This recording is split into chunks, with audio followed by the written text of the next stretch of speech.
영상 하나 보여드리도록 하겠습니다. 최고의 스카이다이버를 뽑는 특전사 고공강화 경연대회에서 새들의 군무를 방불케 하는 멋진 장면들이 연출됐습니다. 동전 크기만한 목표 지점에 정확히 착지하는 놀라운 정밀함도 선보였습니다. 서지영 기자입니다.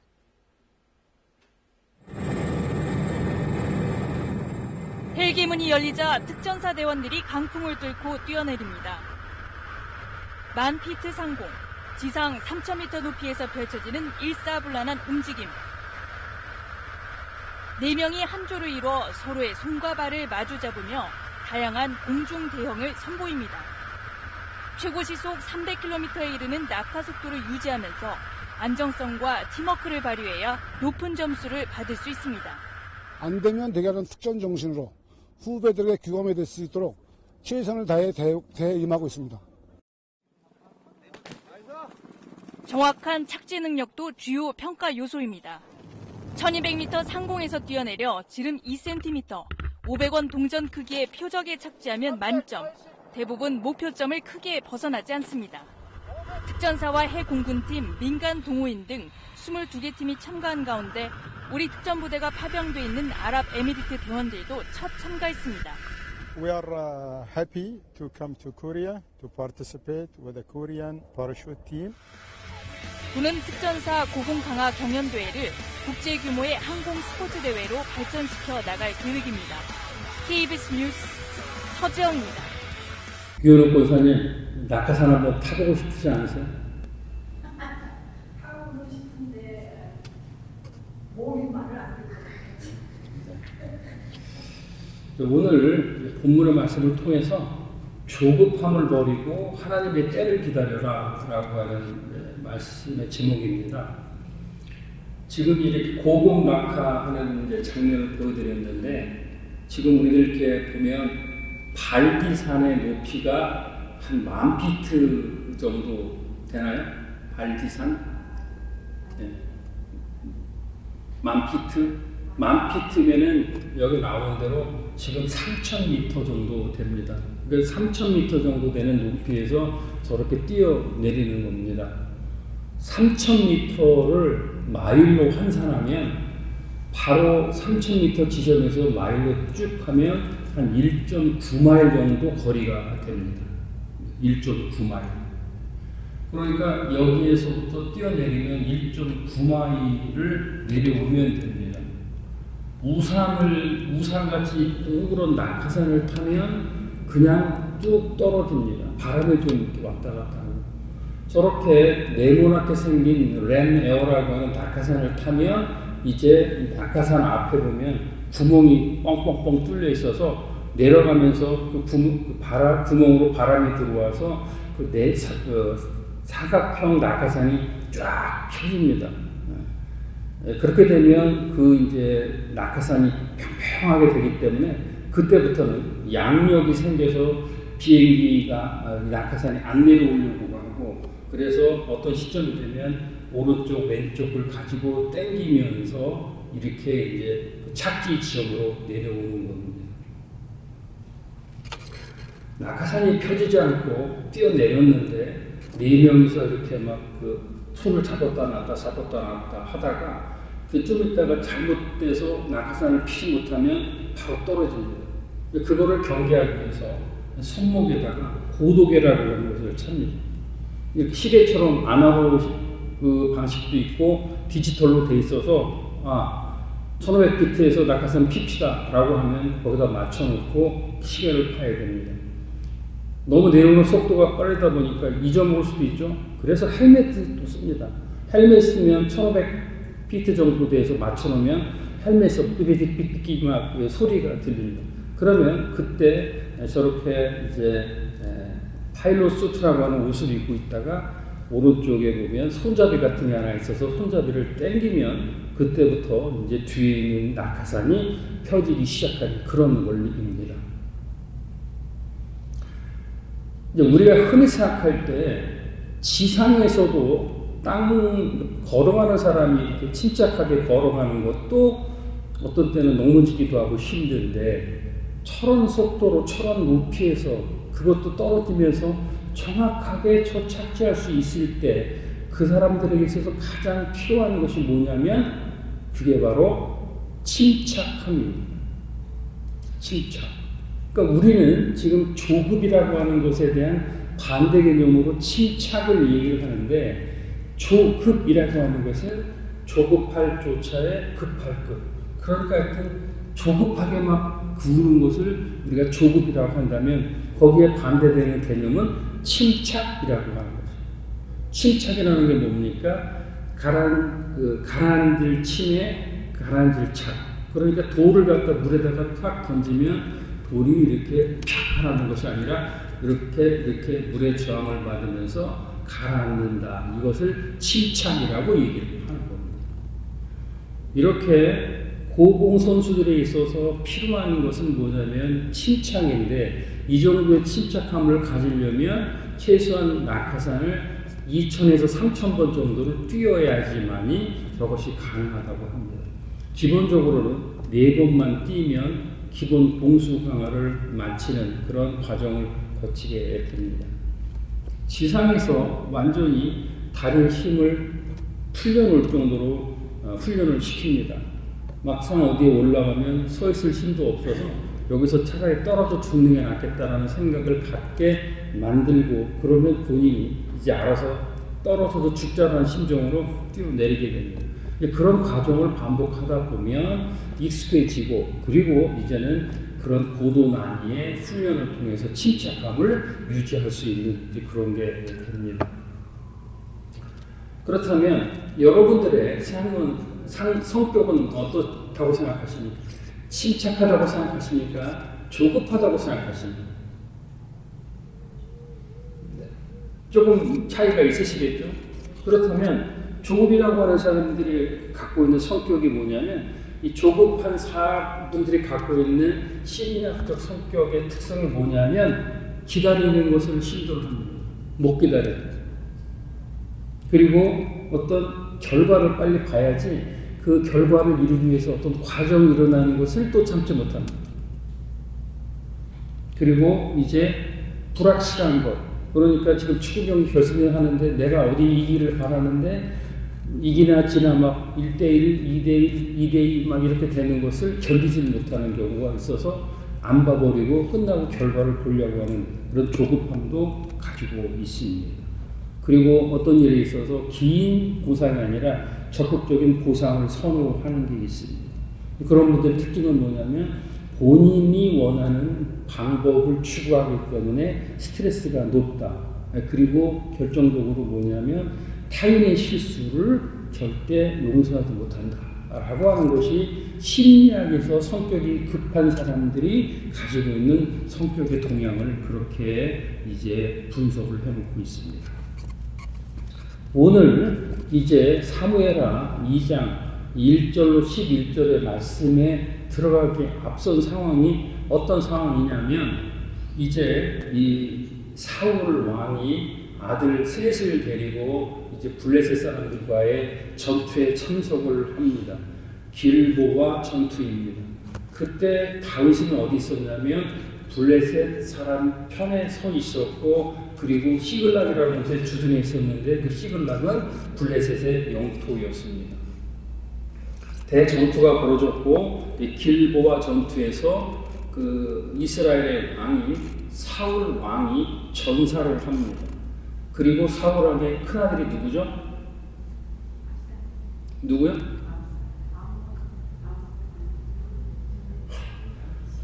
사울의 큰아들 요나단 죽습니다. 그리고 둘째 아들, 셋째 아들도 싹 전사를 합니다.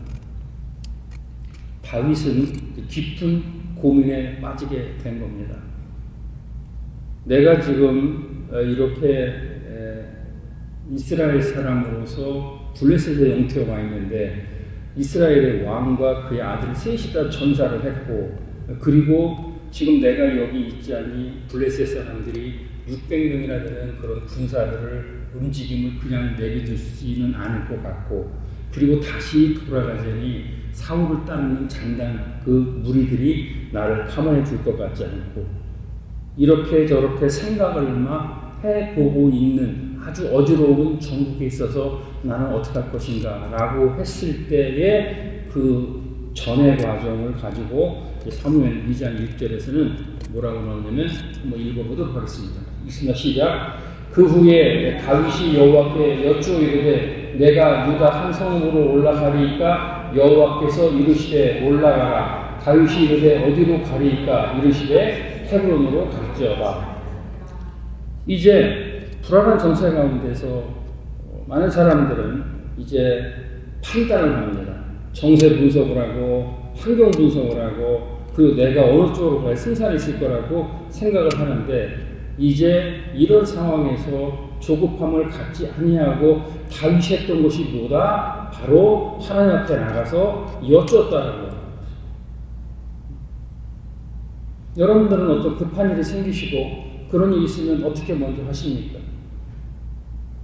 전화번호도 먼저 찾습니까? 핸드폰 먼저 만지십니까? 아니면 핸드폰 딱 끄고 어디 골방이나 안 보이는 데 들어가서 요즘에는 골방도 없고 하니까 화장실에 들어가서 문 잠그고 하나님께 기도하십니다. 그런데 다윗은 여기서 중요한 부분이보다 하나님께 먼저 여쭈어보았다라고. 다윗이 하나님에게 시원한 사람이라고 하는 평가를 받는 게 뭐냐면 조급할수록 급할수록 내가 판단하기 어려울수록 먼저 하나님에게 물었다라고 하는 것입니다.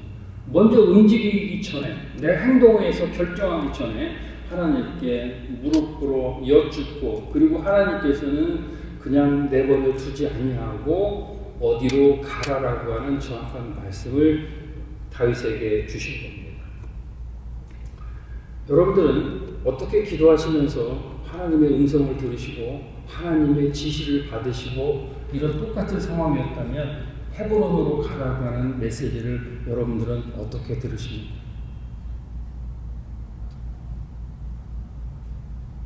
텍스트로 하나님께서 보내주십니까? 핸드폰으로? 발신자, 하나님, 수신자, 위원호, 너는 헤브론으로 가라 이렇게. 그래서 평상시에 이렇게 하나님과의 깊은 관계나 하나님과의 이런 관계성이 있다고 하면 분명히 하나님께서 내 마음을 뜨겁게 그리고 어떤 다른 징표나 다른 사람의 말과 그리고 하나님 말씀을 통해서 우리들에게 그것을 전해주는 것입니다. 한자에 보면 조장발묘라는 게 있습니다. 성격이 급한 사람을 뜻하는 것입니다. 조장이라고 하는 것은 아직 싹이 트지도 않은 작은 식물을 뽑아다가 그 뿌리에다가 자꾸 물을 주고 바람을 준다고 하는 그런 뜻입니다. 조장발묘. 그러니까 뭔가를 먼저 해야 직성이 풀리지 그렇지 않으면 성격이 가라앉지 않는다고 하는 경우도 있습니다. 또 그런 말에 경거망동이라고 하는 표현도 있습니다. 그러니까 발걸음을 가볍게 한다는 겁니다. 발걸음을 딱 고정해서 침착하게 물에서 돌이 내려가는 것처럼 하나님 앞에 침착하게 딱 앉아서 하나님께 물어봐야 되는데 그렇게 못하는 일이 많는 겁니다. 우리들도 속담에 보면 그런 속담이 있습니다. 성격이 아주 급한 사람을 뭐라고 하냐면 우물에서 숭늉 찾는 사람. 그것도 성격이 상당히 급한 분들이 그렇게 설명을 해주고 얘기를 하고 있습니다. 그리고 또 번갯불에 콩을 볶아 먹는다라고 그렇게 얘기를 하고 있는 것입니다. 이게 오늘 중요한 말씀의 포커스는 뭐냐면 바로 우리가 갖고 있는 그 조급함의 문제라고 하는 그 부분을 어떻게 내가 내려놓고 하나님의 때를 찾느냐, 그것이 중심 포인트가 되는 겁니다. 요즘에 오븐이라고 하는 전자레인지가 있습니다. 컵라면을 끓여 먹으려고 하면 물 붓고 한 3분, 4분 정도 이렇게 전자레인지를 돌리면 컵라면을 먹을 수가 있습니다. 그런데 빨리 되는 것에 우리가 너무 익숙해져 있습니다. 그런데 전자레인지가 여러 가지 요리를 다 해내지만 못하는 것이 있습니다. 그것이 뭐냐면 바로 음식을 발효시키는 것은 못합니다. 발효라고 하는 것은 어떻게 해야 됩니까? 어느 정도 음식이 시간이 지나야 발효가 돼서 좋은 맛을 낼 수 있는 원리와 똑같은 것입니다. 그렇다면 결국에는 이제 우리에게 있어서 오늘 본문의 중심 메시지는 아주 짧습니다. 간단합니다. 조급함을 버리자. 성격에 좀 여유를 가지자. 그러다 보면 내 행동과 생각을 너무 앞세우지 말고, 그렇다면 무슨 일이 생기면 딱 무릎 꿇고 나가서 하나님을 찾을 수 있는 것, 그것은 어려운 일이 닥쳤을 때 할 수 있는 것이 아니다라는 거예요. 평상시에 다윗도 목동에 대해서 어려울 때부터 하나님을 찾고 시편 전체가 하나님과의 기도 관계 속에서 이루어지는 것인데, 그런 기본적인 관계라든가 반복되는 관계가 안 돼버리면 이것도 안 된다고 하는 말씀을 주고 있습니다. 사무엘하 2장 4절 말씀 보고 있습니다. 시작. 유다 사람들이 와서 거기서 다윗에게 기름을 부어 유다 족속의 왕으로 삼았더라. 어떤 사람이 다윗에게 말하 이르되 사울을 장사한 사람 길앗 사람들이입니다. 하나님께서 이런 어려운 정국에서 어떻게 해야 됩니까? 라고 합니다. 여기 있어야 됩니까? 가야 됩니까? 하나님께서 말씀하십니다. 가라. 어디로 갑니까? 그러니까 이제 응답이 뭐라고 하죠? 헤브론으로 가라라고 응답이 왔습니다. 다윗은 어느 지파에 소속된 사람입니까? 유다 지파에 속해 있는 사람이고, 그리고 유다 지파의 중심 도시가 어디였냐? 헤브론이었던 것. 다윗이 정치적으로 계산하지 않았습니다. 하나님께서 말씀을 해 주셔서 그 말씀을 가지고 어디로 갔냐? 이제 유다 헤브론으로 들어간 겁니다. 그러니까 거기서 유다 사람들이 다윗의 명성과 다윗이 장군 시절에 여러 가지 것을 보고 거기에서 이제 12지파를 제껴놓고 유다 지파에서는 다윗을 기름 부어서 왕으로 세우게 된 겁니다. 본인의 뜻이 들어간 겁니까? 내가 유다 지파니까 유다 헤브론으로 가면 거기서 안전하게 할 수 있다.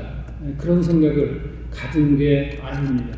이제 쭉 관계성을 통해서 하나님과의 지속적인 교제를 통해서 하나님은 이런 분이시기 때문에 나는 하나님께 맡기고 하나님께서 하시는 말씀을 들으면 된다라고 하는 훈련된 체득된 게 있기 때문에 다윗에게는 그것이 가능했던 것입니다. 그러면 결국에 다윗의 인생에 있어서 이제 사울이 죽었다라는 소식을 들었고, 그리고 헤브론으로 가서 헤브론의 유다의 왕이 됐습니다. 그런데 전체 이스라엘의 왕이 된 것은 아닙니다. 결국은 하나님의 때라고 하는 것은 여러 가지 단계를 거치게 되는 것입니다.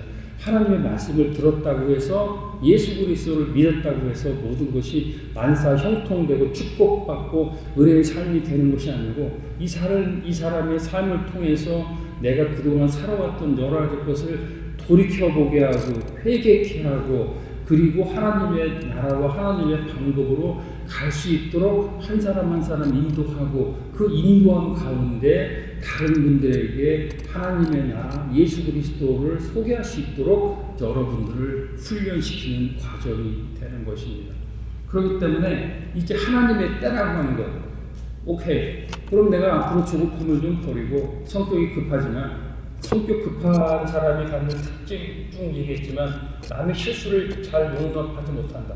내가 한 것은 뭐 그럴 수 있다라고 치부를 하는데 남이 한 것은 끝까지 파헤쳐서 끝을 봐야 된다라고 하는 사람이 성격이 급한 사람들입니다. 그렇다면 그 사람들은 이제 어떻게 해야 됩니까? 자기도 그런 위치에 처할 때가 있는 겁니다. 그래서 하나님께서는 어떤 일을 하나님의 때를 주실 때 한 두 가지 정도의 단계를 거칩니다. 그것이 바로 뭐다? 바로 해결을 가는 것이 아니라 브릿지처럼 중간 과정을 겪으신다고 하는 것이죠. 그 중간 과정의 첫 번째는 바로 뭐다? 헤브론이라는 곳에서 다윗이 있게 한 겁니다. 그게 뭐다? 네 뜻대로 하지 말고, 네가 하고 싶고 여러 가지도 있겠지만 일단은 몸 보존하고 굶어 죽지 말고 먹고 살고만 있어라라고 하는 겁니다. 그래서 이것을 바로 우리가 뭐라고 얘기하냐면 헤브론 스테이션이라고 얘기를 합니다. 우리들 인생도 마찬가지입니다. 어떤 것에 대한 소원이 있었고 하나님이 인도하시지만 바로 가나안 땅으로 바로 들어가지는 않습니다. 몇 단계의 과정을 거쳐서 나의 빠질 물을 빼고 만날 사람을 만나게 하고, 그리고 정리할 것을 정리해 주고 난 다음에 다시 그 길로 유턴해서 돌아가지 않도록 꼭 직진할 수 있도록 하나님의 때에 하나님의 길을 만들어 주시는 겁니다. 하박국 2장 3절의 말씀을 보겠습니다. 읽습니다. 시작. 이 묵시는 정한 때가 있나니 그 종말이 속히 이르겠고 결코 거짓되지 아니하리라. 비록 더딜지라도 기다리라. 지체되지 않고 반드시 응하리라. 아멘. 우리가 보기에는 조급해지면 그 다음부터는 페이스를 잃게 됩니다. 그러면은 이거 왜 이렇게 늦어? 이거는 하나님이 이건 나를 잊으셨나 보다.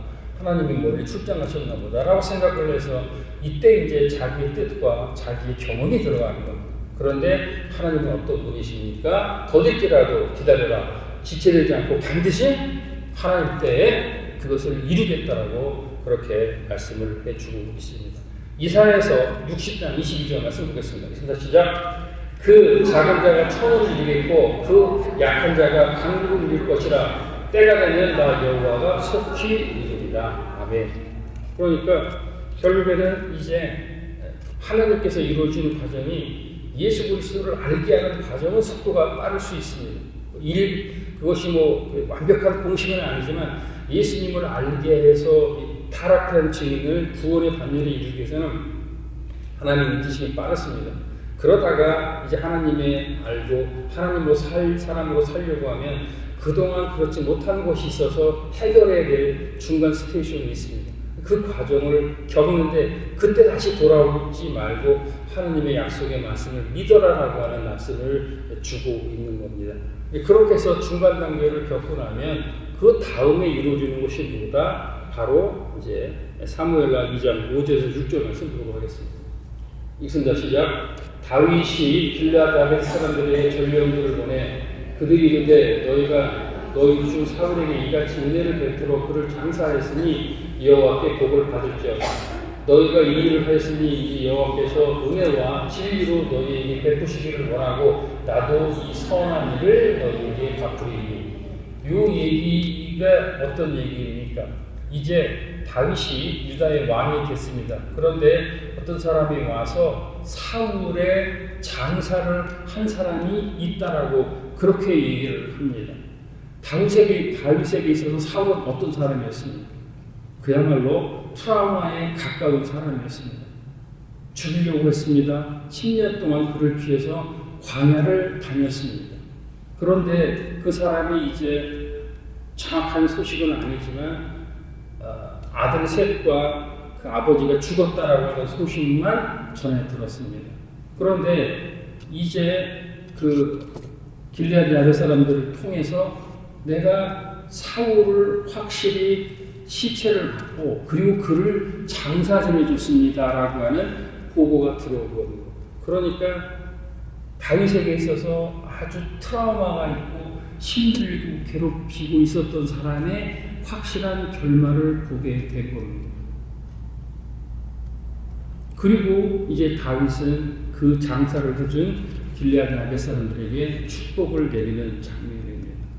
하나님의 때 하나님을 이루기 위해서 중간 단계가 있고 그리고 내가 그로 인해서 가졌던 트라우마를 하나님께서 극복을 해 주시는 겁니다. 여러분들이 갖고 계시는 어떤 깊은 상처가 있습니다. 두려움이 있습니다. 배신당한 게 있습니다. 그리고 또 여러 가지 마음의 깊은 상처를 남긴 것을 가지고 있습니다. 다른 사람은 잘 모릅니다. 나와 하나님과의 관계입니다. 그리고 트라우마는 항상 과거이지만 그 과거가 이제 현재를 지배하고 살고 있는 그런 상태인 겁니다. 그러니까 이제 다윗도 10년 동안 광야에서 그렇게 쫓겨다니는 그런 삶을 살았는데 이제 왕이 되고 다음 정국을 예측할 수 없는데 확실하게 사울이 죽었다라고 하는 얘기를 들으므로 그가 갖고 있던 이제 트라우마를 극복하게 되는 것입니다. 그리고 이제 사무엘하 2장 8절로 10절의 말씀을 보면 그 이후로 사람의 때와 하나님의 때가 어떻게 달라지는가에 대한 설명을 하고 있습니다. 사무엘하 2장 8절로 10절 말씀 보도록 하겠습니다. 있습니다. 시작. 사울의 분사령관 내레 아들 아브넬이 이미 사울의 아들 이스보셋을 데리고 마하나임으로 건너가 길르앗과 아술과 이스라엘과 에브라임과 베냐민과 온 이스라엘 왕으로 삼았더라. 사울의 아들 이스보셋이 이스라엘 왕이 될 때 나이가 40세이며 2해 동안 왕위에 있으니 유다 족속은 다윗을 따르니. 이제 유다가 이제 다윗을 기름 부어서 왕으로 세웠습니다. 그리고 사울에게 있었던 아들 넷 중에 3명이 죽고 한 사람 남은 사람이 누구다? 이스보셋이었습니다. 그래서 이제 이스라엘에서 그 사람들을 다시 세력을 규합했던 사람이 누구냐면 넬의 군대 장군 넬의 아들 아브넬이었습니다. 아브넬이 나중에 군대 장관이 됩니다. 그래서 아브넬이 추측이 돼서 군사력을 가지고 이제 어떻게 하냐면 이스보셋을 왕으로 옹립을 하는 사태가 생깁니다. 유다의 왕 다윗과 그리고 이스보셋이 이스라엘의 왕 이렇게 2년여 정도 양립하는 그런 시기가 있습니다. 그러면 여기서 이제 우리가 성경 본문을 통해서 나눠볼 수 있는 게 뭐냐면 이스보셋과 다윗의 차이는 어떤 것이었냐라고 우리가 한번 볼 수가 있습니다. 이제 왕이 될 때 배경은 이스보셋은 어떻게 왕이 됐냐면 아브넬이 적극 지지해서 왕이 됐습니다. 그런데 다윗은 하나님의 기름 부으심으로 이미 15세 중반할 때 이미 하나님이 지명하여 너를 불렀고 그리고 기름을 부어서 왕으로 세운 겁니다. 그리고 이제 이스보셋은 어땠습니까? 이제 모든 것을 아브넬에게 의존하는 태도로 가지고 있었습니다. 그런데 다윗은 하나님께 묻고 기도하는 하나님을 의지하는 태도를 가진 겁니다. 그러면 왕이 될 때 이스보셋의 주도자는 누구입니까? 사람이 그가 주도해서 왕이 되었고 그리고 다윗은 하나님이 주도해서 왕이 됐습니다. 왕권의 기반은 어땠습니까? 이스보셋은 군사와 그리고 정치적인 중심이 됐고 그리고 다윗은 왕권의 기반이 하나님이 하신 말씀, 하나님이 하신 약속이 중심이 된 겁니다. 이루어지는 과정에서 이스보셋은 급하게 서둘러서 왕이 됐고 그리고 다윗은 하나님의 때를 기다렸던 것입니다. 결과는 어떻게 됐습니까? 이스보셋은 2년을 채우지 못하고 몰락했습니다.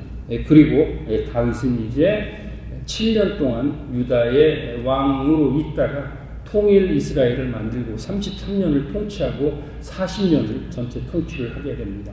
이스보셋은 어떻게 됐습니까?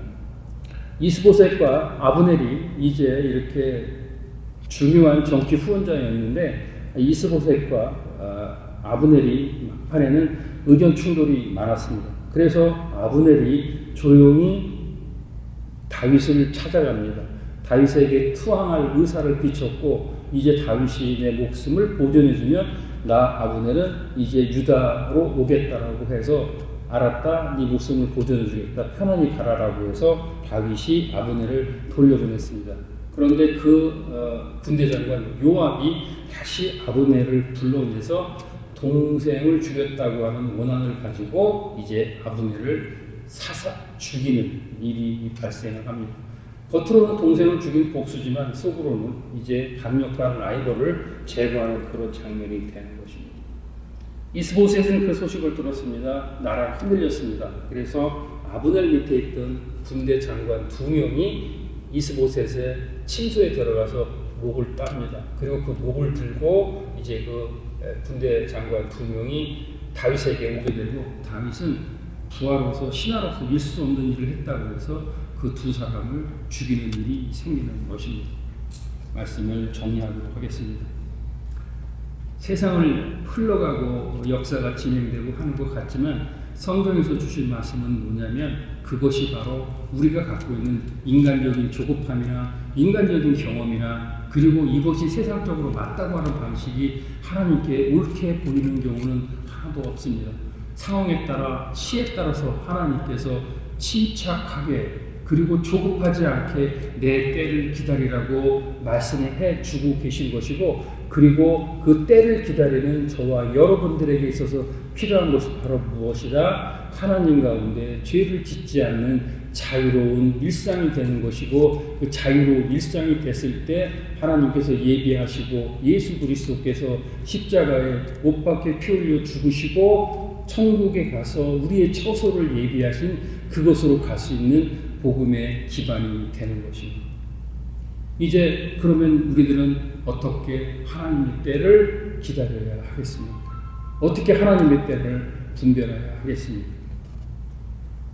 마지막으로 사진 한 장 보여드리겠습니다. 1973년도 발표된 영화 빠삐용의 몇 장면입니다. 실제 그 빠삐용이라는 영화가 만들어지기 전에 1969년에 앙리 샤리에르라고 하는 사람이 빠삐용이라고 하는 그 나비라고 하는 문제로 자기의 자서전을 발표를 했습니다. 내용은 스티브 맥퀸으로 나오는 사람이 이제 빠삐용인데 그 사람이 이제 가슴에 나비 문신이 있어서 그 사람을 이제 빠삐용이라고 한다고 하는데 자기는 억울하게 살인을 저지르지도 않았는데 살인죄를 뒤집어 쓰고 왔다. 그러기도 나는 죄가 없어서 감옥에 있어야 될 사람이 아니고 나는 무조건 탈옥한다 라고 했던 사람이고 그 앞에 있는 사람이 드가라고 하는 사람인데 위조 집행범입니다. 오래 살았습니다. 고생 많이 했습니다. 그런데 이제 마지막 장면에 가서 마지막 장면 위쪽에 오른쪽 보면 빠삐용이 나는 간다 같이 가자. 그러니까 들가가 그렇게 얘기합니다. 나는 못 간다. 힘들 듣고 자신도 없다. 잘 가라. 그렇게 하고 포옹을 하고 이제 떠나는 장면인데 거기 보면 무슨 이렇게 보따리 같은데 저거 이제 수수 코코아 도미로 만든 뗏목이 2개가 저렇게 나란히 있습니다. 빠삐용이 얘기합니다. 내가 여기서 이 죽음의 섬에서 이것을 자세히 보니까 이쪽에 파도가 7번 밀려오더라. 그런데 7번 중에서 그 제일 큰 파도가 밀려오면 그 파도는 여기에 부닥치고 다시 저 대항으로 나가는데 나머지 6번 파도는 거기에서 빙빙 돌더라. 그걸 확인을 하고 이제 저 2개의 그 코코넛 그 더미를 하나를 샘플로 던져봅니다. 그러면 그 샘플을 던졌던 하나가 그 파도에 부닥쳐서 박살이 나는 장면이 나오고 그리고 이제 그 빠삐용이 마지막 저 죽음의 섬 높은 절벽에서 자유를 향해서 뛰어내립니다. 그리고 자기가 미리 던져서 7번째 그 코코넛 그 뗏목이 깨지지 않고 그 위에 올라타가지고 이렇게 탈출에 성공하는 그 장면입니다. 실화에서는 저 샬리에르가 저렇게 탈출에 성공해서 어디로 가면 베네수엘라로 가가지고 거기서 이제 책을 집필해서 빠삐용이 써줬다고 그렇게 말씀을 마치도록 하겠습니다.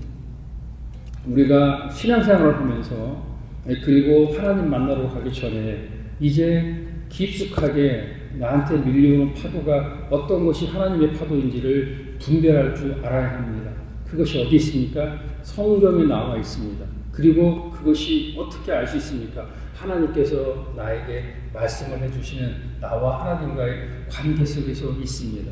하나님께서 기도하시고 하나님이 물으면 답을 주십니다. 그리고 그 가운데서 우리는 저렇게 자유로운 하나님의 바다, 하나님의 사랑으로 뛰어 들어갈 수가 있는 것입니다. 그렇게 되면 이제 우리는 침착함으로 조급하지 않고 하나님의 때와 하나님이 원하시는 그리고 이제 하나님께서 나와 여러분들을 이 땅에 보내시고 그리고 50년대, 60년대를 살게 하시고 그리고 이제 하나님을 만나러 갈 때 하나님께서 나를 왜 이 땅에 보내셨는가 그것을 알게 되는 타임을 갖게 되는 것입니다. 이번 한 주간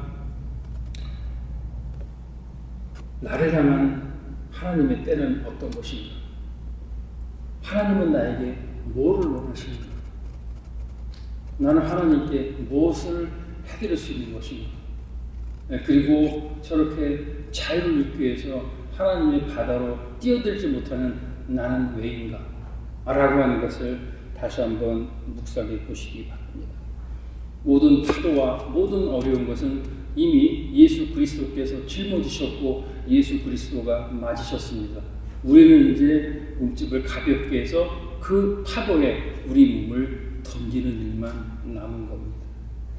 여러분들이 그 자유의 파도 그리고 은혜의 파도 그리고 그 품 안으로 다시 한번 뛰어들기를 우리 주님께서 바라고 기다리고 계십니다.